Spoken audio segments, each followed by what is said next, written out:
एक निवेदन आप सबसे, ध्यान करिएगा। सब जगह भटक लिए, सारी दुनिया में जाकर बोलिया है, जगह जगह जाकर प्रार्थना कर ली, निवेदन कर लिया, तो भी तुम्हारा अगर कोई काम ना बने, तब एक काम जरूर करना। एक बेलपत्र, एक शमी पत्र,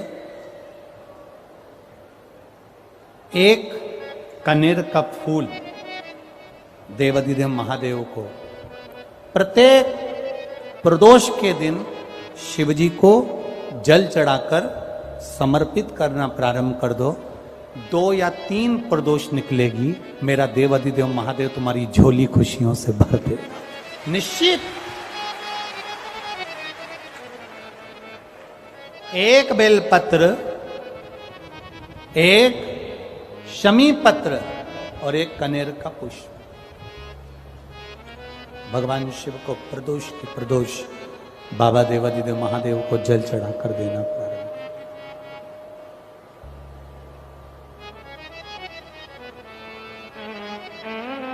आप दीजिए, वो स्वीकार करेगा। विषम स्थिति में, विषम परिस्थिति में आपने सब दूर भटक लिए, सारी ऐसी कोई जगह नहीं जहां तुम नहीं गए। पत्रिका भी दिखाई, वास्तु भी कराया, सारा दुनिया का काम कराया, उसके बाद भी सुख की अनुभूति नहीं। तब देवाधिदेव महादेव की शरणागति पकड़ी। अपने भजन के बल को बढ़ाओ, राम नाम, कृष्ण नाम, शिव नाम, जो नाम तुम जपते हो उसको बढ़ाने का प्रयास करिए।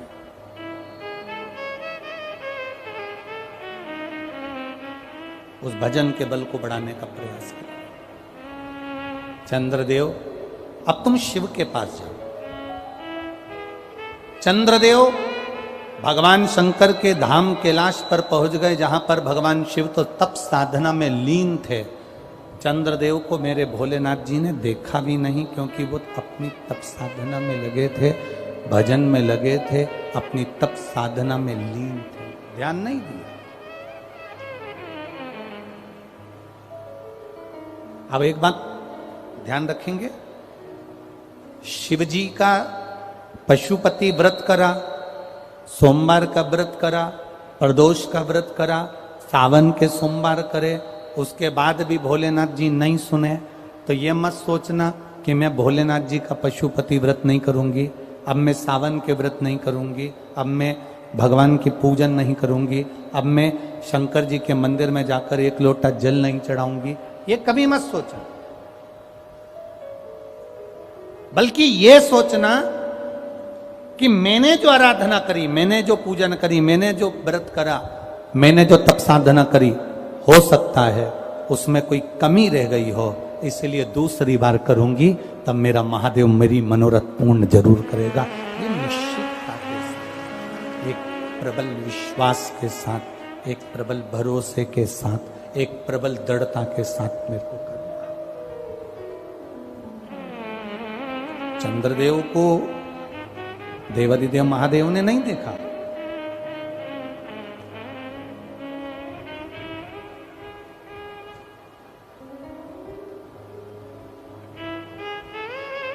शिवजी ने चंद्रदेव को नहीं देखा, क्योंकि वो तो तप साधना में लगे हुए हैं।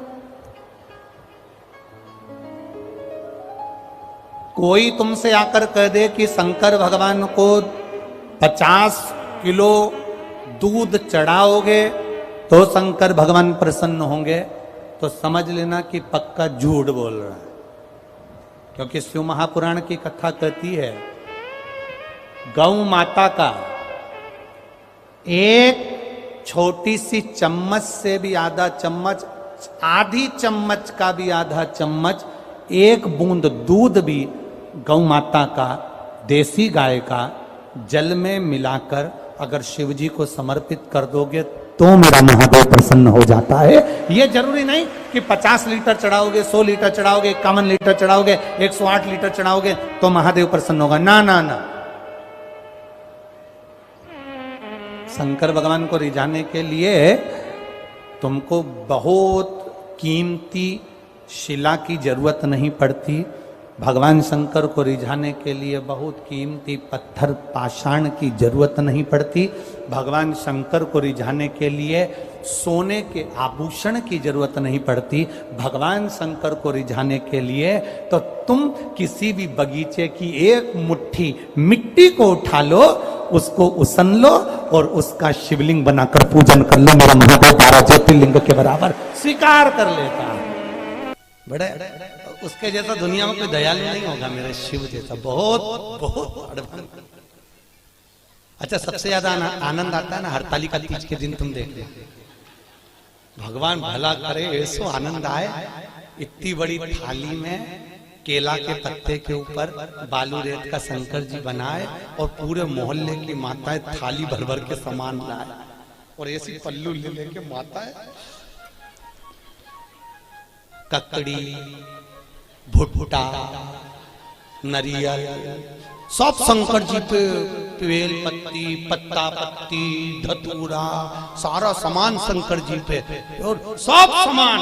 और शंकर जी ऐसा दबा दबाया बैठा।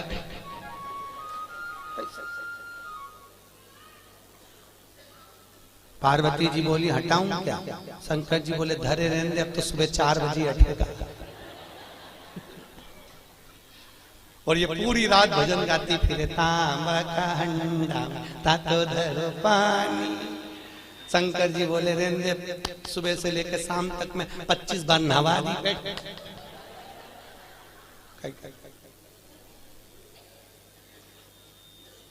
और बोलती जा, नींद आए भोला नवा के देऊंगी।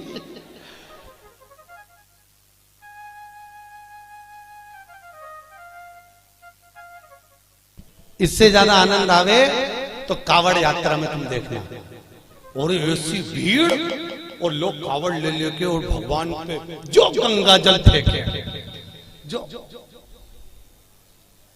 यहाँ की कावड़ तो हमने नहीं देखी कि यहाँ पर पानी कैसे चढ़ाने देते हैं, पर काशी में तो ऐसी भीड़ आती है और गंगा जली ले लेके पानी भगवान शंकर पे फेंकते हैं। और कहीं कहीं का तो गंगा जली और पार्वती जी माँ पीछे कांच में बैठी और बैठी बैठी के भोलेनाथ जी क्या स्थिति है। शंकर भगवान बोले आन दो, अपन तो बैठे।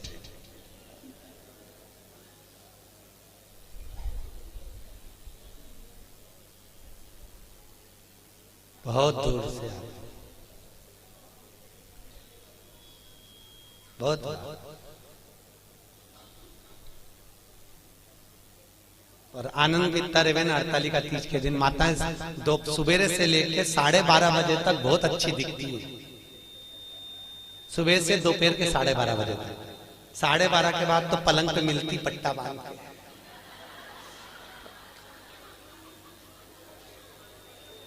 फिर 4 बजे उठती,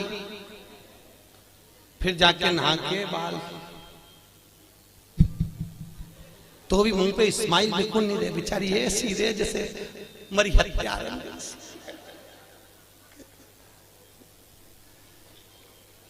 और फिर भी फोन लगा के पूछते रहती, चाची जी पंडित जी कितनी बजे आएगा, पंडित जी कितनी बजे आएगा। और पहली पूजन पे चाय पी गई। पहली पूजन के बाद हमने पूछा, माता जी इसमें तो लिखा है कि दूध पिए तो बिल्ली बने, सोए तो अजगरी बने, बोले तो मेंढकी बने, तो तू तो चाय पी रही, किताब में चाय का नहीं लिखा। हमने फिर डबल से पढ़ी हरतालिका तीज की किताब, तो हमने देखा वास्तव में हमें चाय का नहीं था। माता इतनी चतुर, जो चीज का नहीं लिखे वो निपटा जा रहा है। इसलिए किताब छापने वाले ने भी अच्छा करा, सब चीज लिख दी। सोए तो ऐसा, दूध पिए तो ऐसा। बेचारे को नहीं मालूम होगा कि चाय भी चलेगी, तो वो भी लिख देता।